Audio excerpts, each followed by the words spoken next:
জয় রাধে। সমস্ত ভাগবত পিপাসু ভক্তমণ্ডলীকে আমার শতকোটি প্রণাম।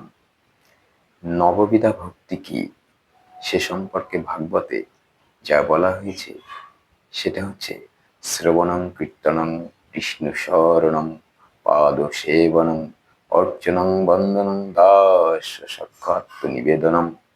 অর্থাৎ শ্রবণ, কীর্তন, বিষ্ণু স্মরণ, পদসেবন, অর্চনং, বন্দন, দাস্য সাক্ষ্য এবং আত্মনিবেদন।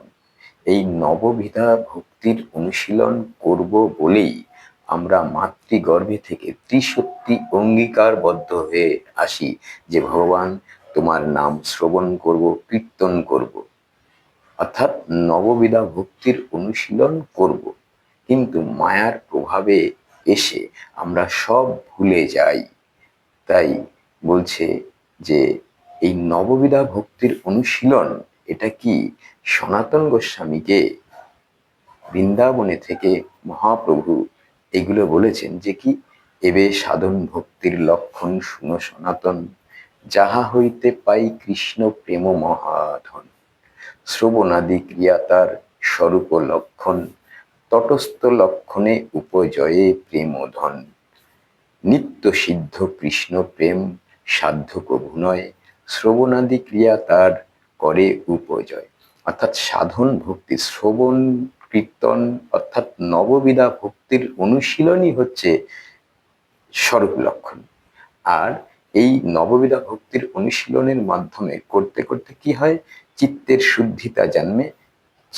শুদ্ধিতা জন্মে এবং এর ফলে যে প্রেমের আবির্ভাব হয় তাকে বলা হচ্ছে তটস্থ লক্ষণে উপজয়ে প্রেমধন। এবং এই কৃষ্ণ প্রেম গোলকে অনাদিকাল ধরে চলছে। এই নিত্য সিদ্ধ কৃষ্ণ প্রেম সাধ্য কভু নয়, শ্রবণাদি ক্রিয়া তার করে উপজয়। অর্থাৎ এই শ্রবণ কীর্তনাদি করতে করতে চিত্তের মলিনতা দূরীভূত হইলে তখন এই নিত্য সিদ্ধ কৃষ্ণ প্রেমের আবির্ভাব হয়।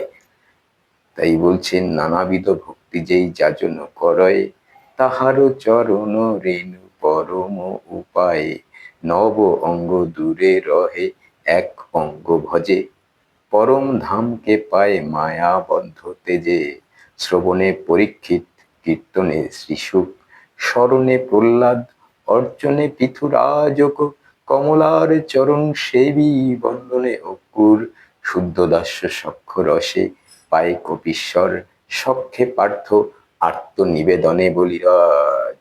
আবার চৈতন্য চরিতামৃতে বলা আছে কি, বলছে এক কৃষ্ণ নামে করে সর্ব পাপ ক্ষয়, নববিধা ভক্তি পূর্ণ নাম হইতে হয়।